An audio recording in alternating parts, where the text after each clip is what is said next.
কুফা নগরীতে এক নাস্তিক ছিল, উল্লুকা পাঠা।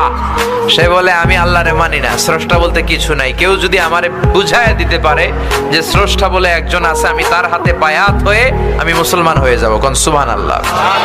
কুফার লোকেরা বলল, ইনদানা ইমাম ইসমুহু নু'মান ইবনে সাবিত, আমাদের একজন ইমাম সাহেব আছে, নাম নু'মান ইবনে সাবিত। ওনার নাম নু'মান, কিন্তু আসলে উনি ইমাম আল আযম আবু হানিফা। সুবহানাল্লাহ বলতে পারলেন না? সবাই বলে আমাদের ইমাম এমন ইমাম তোমারে বুঝায়া ছাড়বে। নাস্তিক বলে, ডাক তোদের ইমামকে, তোদের ইমামের সাথে ডিবেট হবে আগামীকাল জুমার নামাজের পর 2টার দিকে ওই বিশাল ময়দানে ডিবেট হবে। হাজার হাজার মানুষ তর্ক দেখার জন্য এসেছে।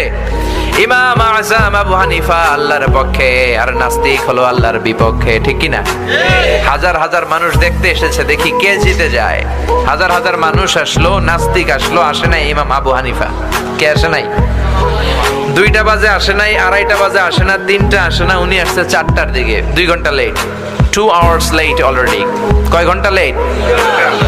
আসার পরে নাস্তিক বলে, এ কেমন ইমাম যার সময়ের জ্ঞান নাই, এর সাথে আমার কোনো তর্ক নাই। ইমাম আবু হানিফা বলে, ইনদি উযর, আমার কথা আছে, আই হ্যাভ এক্সকিউজ। কি এক্সকিউজ? সাইয়েদনা ইমাম আবু হানিফা বললেন, আমি ঘর থেকে বেরোলাম, প্রতিদিন নদী পার হয়ে আমরা আসি। আজকে ঘর থেকে বের হয়ে দেখি নদীর সামনে নৌকা নাই, রাস্তায় কোনো মানুষ নাই, কেউ নাই। আমি হেঁটে হেঁটে নদীর কাছে যেয়ে দেখি নদীর পাশে বিশাল বড় গাছ। হঠাৎ দেখলাম এমনি এমনি গাছটা 2 ভাগ হয়ে গেল। এমনি এমনি গাছ থেকে তক্তা বের হয়ে গেল, করাত ছাড়া, মিস্ত্রি ছাড়া। এমনি এমনি গাছের তক্তাগুলো জোড়া লেগে নৌকা হয়ে গেল। লগি নাই, বৈঠা নাই, মাঝি নাই, এমনি এমনি নৌকা আমাকে নিয়ে নদীর এপার থেকে ওপার চলে গেল। এই বিশাল প্রসেসিংটা হইতে 2 ঘন্টা আমার দেরি হয়েছে, তো এই জন্য আই এম লেট, আমার দেরি হয়েছে। নাস্তিক কয়, তগো ইমাম ডাইল খাইছে, ডাইল। অথবা গত রাতে ঘুম হয় নাই, পাগলের মতো আবল তাবল বকে, প্রলাপ বকে। সাইয়েদনা ইমাম আবু হানিফা বললেন, এই কথা বলেন কেন? নাস্তিক বলে, করাত ছাড়া গাছ কাটা যায় নাকি? এমনি এমনি গাছ কেটে যায় নাকি? এমনি এমনি তক্তা বের হয় নাকি? এমনি এমনি তক্তাগুলো জোড়া লেগে নৌকা হয় নাকি? এমনি এমনি লগি নাই, বৈঠা নাই, এমনি এমনি মাঝি ছাড়া নৌকা চলে নাকি? ইমাম আবু হানিফা বললেন, এই তো আপনি লাইনে চলে আসছেন, now you are on the right track, এখন আপনার বোঝানো আমার সহজ হবে।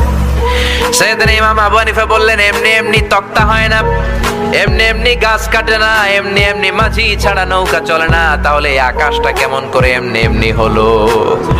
জমিনটা কেমন করে এমনি এমনি হলো? পাহাড় পর্বত মহাবিশ্ব কেমন করে এমনি এমনি হলো? আল্লাহু আকবার। এই যুক্তির সামনে নাস্তিকের আর কোনো যুক্তি নাই। নাস্তিক কয়, তাই তো, আসলেই তো আমি একটা উল্লুকা পাঠা। এতদিন পর্যন্ত আমি এইভাবে চিন্তা করি নাই, আমি তো এরকম ভাবি নাই। ও নু'মান ইবনে সাবিত, ও ইমাম, আসলে আপনি বড় ইমাম। আর আমি তর্কে জড়াতে চাই না, আপনার হাত দেন, আমি আপনার কাছে বায়াত হলাম। আর আমারে আপনি পড়িয়ে দেন, লা ইলাহা ইল্লাল্লাহু মুহাম্মাদুর রাসূলুল্লাহ সাল্লাল্লাহু আলাইহি ওয়াসাল্লাম। নাস্তিকদের জন্য এরকম সুন্দর সুন্দর ডোজ এই সূরার ভেতরে দিয়েছে কে?